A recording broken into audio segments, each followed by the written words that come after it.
Hello guys, welcome back to our new channel. இன்றைக்கி நம்ம என்ன பார்க்க போகிறோம்னு பார்த்தீங்கன்னா லோனஸ் கேம் ப்ளே. போன மேட்ச் வந்து நம்ம சிஎஸ் ரேங்கட் கேம் ப்ளே பார்த்துருப்போம்.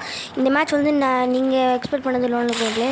நீங்கள் வந்து நிறைய எக்ஸைன் கேரக்டர் நிறைய பேர் யூஸ் பண்ண சொன்னாங்க. எதுக்கு யூஸ் பண்ணாங்கன்னு சொன்னால் பார்த்தீங்கன்னா, இப்போ பார்த்தீங்கன்னா 2 அடி அடித்தானா நான் அவுட் ஆகலை. ஏன்னா எனக்கு டேமேஜ் நிறைய இருந்தது, 260 ஹெச்பி இருந்தது. உங்களுக்கு நிறைய ஹெச்பி வேணும்னா நீங்கள் என்ன பண்ணணும்னா, நீங்கள் ஆண்டோனி கேரக்டர் எடுத்துருப்பாங்க, லிக்வட்டா கேரக்டர் எடுத்துருப்பாங்க. பிஆர் ரேங்கில் தான் சொல்கிறேன். அதுக்கப்புறம் லிக்வட்டா, ஆண்டோனி, அதுக்கப்புறம் எக்ஸைனி கேரக்டரு. இப்போ நீங்கள் ஒரு கில் அடிச்சுட்டு அந்த கில் அடிச்சிங்கன்னு வச்சுக்கோங்க, உங்களுக்கு லிக்வட்டா 25 வரும். எக்ஸைனி கேரக்டரும் கொஞ்சம் நேரத்துக்கு வரும். அது வந்து எனிமி எப்போ அடிக்கிறானோ நீங்கள் அப்போ பண்ணிக்கலாம், நீங்கள் யூஸ் பண்ணிக்கலாம்.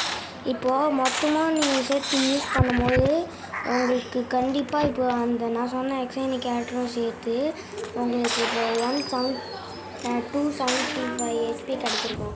இப்போ அதோடு சேர்த்து இந்த ஷீல்டு இருக்குல்ல, ஆண்டனி கேரக்டர் சேர்த்தா ஒரு 30 ஹெச்பி, லிக்விட்டாக எனக்கு தெரிஞ்சு 30 ஹெச்பி தான். அப்படின்னா ரவுண்டாக பார்த்தீங்கன்னா 280 வந்ததுன்னா பார்த்தீங்கன்னா இப்போ கண்டிப்பாக உங்களுக்கு 30. அப்படின்னா கண்டிப்பாக இப்போ 300 மேலே வருது. இதிலே நீங்கள் நிறைய எடுக்கலாம். அதுவும் நீங்கள் எக்ஸைனி கேரக்டர் எப்போ எனிமி வராங்களோ கரெக்டாக அந்த நேரத்தில் நீங்கள் யூஸ் பண்ணிங்கன்னா கரெக்டாக இருக்கும். அதனால ஈஸி, நம்ம இது கரெக்டாக எனிமி வரும்போது யூஸ் பண்ணணும். அதுக்கப்புறம் அந்த ஷீல்டு கிடைக்குமில்ல, அதுக்கு என்ன வெஸ்ட்டுக்கு, இந்த எல்லா வெஸ்ட்டுக்கும் நீங்கள் லெவல் 3 வெஸ்ட்டுன்னா லெவல் 4 எனக்கு தெரிஞ்சு பெஸ்ட்டு. எல்லாம் நல்லா லெவல் 3 ஹெல்மெட்டு எல்லாம் போட்டு சேஃபாக விளாட்னா தான் விஆர் நல்லாயிருக்கும். எனக்கு தெரிஞ்சு நான் அப்படி தான் விளாடுவேன்.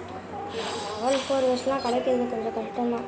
அதுவும் நீங்கள் இதெல்லாம் அதுக்கு ஷீல்டு இருக்கும், அது இருந்தால் நல்லாயிருக்கும். சரி, இப்போ கேமுக்குள்ள வரலாம். இப்போ பார்த்தீங்கன்னா நீங்கள் நான் பார்த்துருப்பீங்க நீங்கள் கேம் பிளேவை, அது சும்மா இப்போ நான் ட்ரிக்கு சொல்கிறேன்.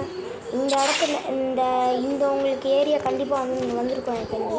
இந்த மாதிரி மேலே போட்டிங்கன்னு வச்சுக்கோங்களேன், சரி மேலே மட்டும் ஏறிட்டேன். ஓகே இப்போ ஓகே மேலே ஏறிட்டீங்கன்னு வச்சுக்கோங்க. இப்படி இருக்குல்ல, நீங்கள் கரெக்டாக இடத்துக்காக ஸ்கோப் போட்டு ஏறணும். அதாச்சும் இங்கே பின்னாடி எட்ஜில் வந்துட்டு ஏறிட்டு கரெக்டாக இங்கே குதிக்கணும். அப்படி குதிச்சிங்கன்னா இங்கே வந்துடுங்க. நான் ஜோன் வருதுன்னு ஒழுங்காக பார்க்காம நான் அப்படியே கீழே குதிச்சுட்டு போயிடலாம் பார்க்கும்போது ஜோனில் விட்டுட்டேன். சரி ஒரு மேட்ச் தானே விட்டு கொடுத்துருவோம் அப்படின்னு சொல்லிட்டு இந்த மேட்ச்சில் 4 ஹெச்பியை போட்டு மெடிக்கிட்ட போட்டு யார் ஜெயிக்கிறா அப்படின்ற மாதிரி பண்ணுங்க. எனக்கு ஒன்று மட்டும் புரியல, நான் 16 டேமேஜ் தான் எனக்கு கொடுத்துருந்தா அதுக்கெலாம் நான் அவுட்டுட்டேன். 2 கேம் நம்ம ப்ளூ வாங்கியிருக்கோம். இது ரொம்ப குட்டியாக தான் இருக்குது. அடுத்த வீடியோ நான் லாங்காக போடுவேன். இதோட வீடியோ இருக்குது. லைக் பண்ணுங்கள், ஷேர் பண்ணுங்கள், சப்ஸ்கிரைப் பண்ணுங்கள். அடுத்த வீடியோவில் சந்திக்கலாம். பாய்.